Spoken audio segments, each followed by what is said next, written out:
Hey you! Yes, you! Thank you for watching this video. Next up, I have the Batman Arkham City Two Face figure review. Okay, let's get straight into the review. This is the DC Collectibles Batman Arkham City Two Face figure.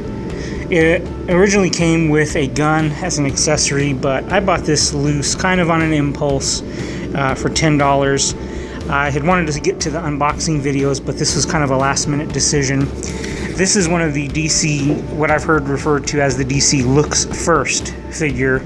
It's not as articulated as the Mattel figures, but it still looks really great. There's minimal articulation, just enough articulation. The head moves side to side, up and down. So there's articulation at the shoulders, the elbows, the wrists, the legs and hips move back and forth, the knees move back and forth, and they twist side to side. Overall, I love the look, the burn look of his face, and the left side, the black part of his suit. The fabric's really highly detailed, with you see pieces coming off, and this rubbery material on the coat makes it, easier for you to kind of move it around. The shoes also look pretty cool.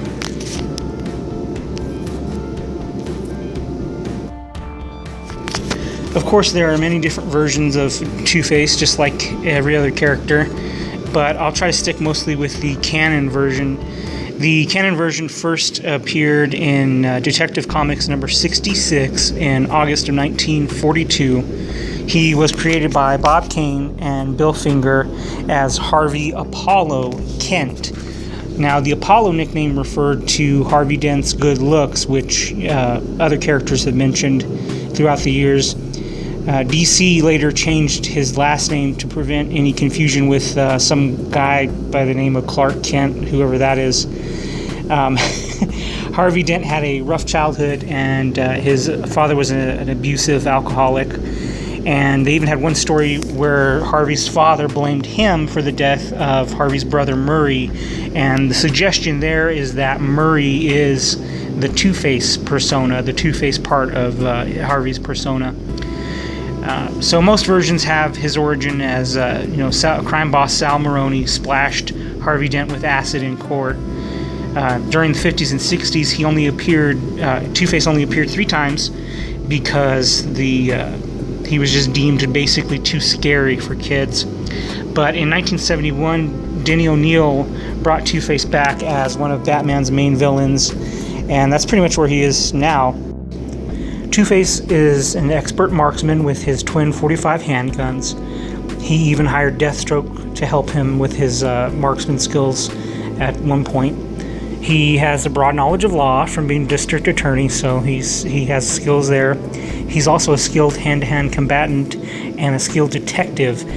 He hired Batman trained him at one point. He's a schizoid with this obsession with duality, and in one of the storylines, in the Dark Victory storyline, they gave him toxic immunity.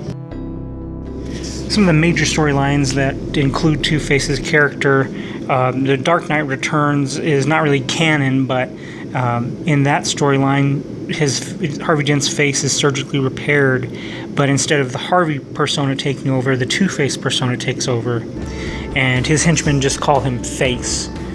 In Arkham Asylum, a serious house on Serious Earth, the doctors give him a die and a tarot deck to replace this coin. His coin that's, it's a 2-headed coin, scarred on one side, and then, an unblemished head on the other side. But when the doctors give him a die and a tarot deck instead of the coin, it just confuses him, and he can't make any decisions at all. In another storyline called No Man's Land, Two-Face takes part of the city as part of Gotham City as his own after an earthquake, but he's eventually brought down by Bane. They put Jim Gordon on trial, and Two-Face stands as judge, but Harvey Dent defends Jim Gordon and wins, which is kind of confusing, but yeah. The Two-Face persona is the judge, but Harvey Dent persona is the one defending Gordon. So his villains include Batman and the Batman family, mostly. In movies and TV and other media, Billy D. Williams played Harvey Dent in the original Tim Burton Batman, and Tommy Lee Jones replaced him for Batman Forever, but he already starts as the Two-Face, character.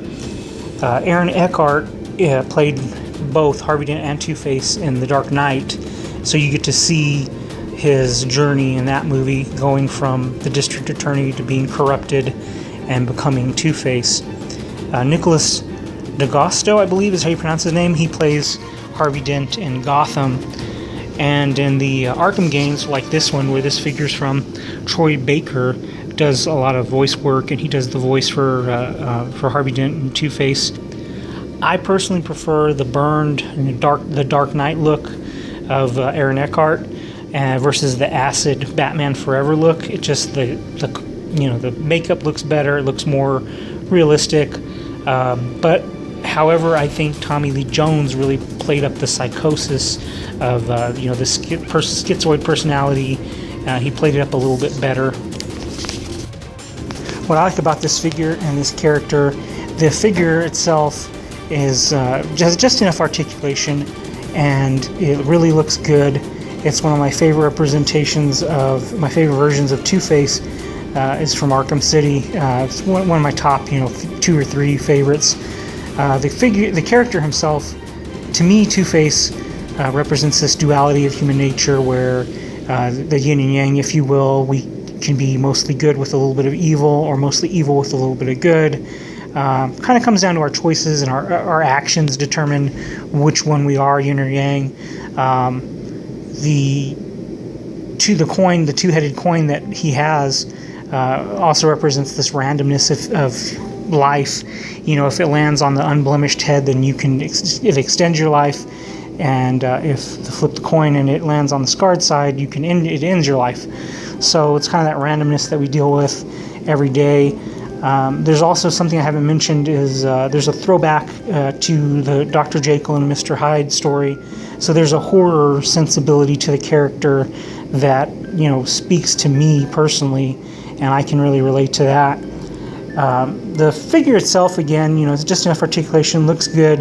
There's not much more they could have done. I like it a lot better than the Greg Capullo figure that came out recently. This one, I would have to give it a B+ or an A-. There's not a whole lot they could have done other than maybe a little bit more articulation. Other than that, it's just a really well-done figure. Thanks again for watching this video. Next up, I will get to the unboxing videos. I'm going to start with the Batgirl of Burnside DC Icons figure. If there's anything you like or don't like about this video, let me know. If there's anything you want to see with the unboxing videos, leave a comment below. I'll take everyone's suggestions into account before I film the unboxing.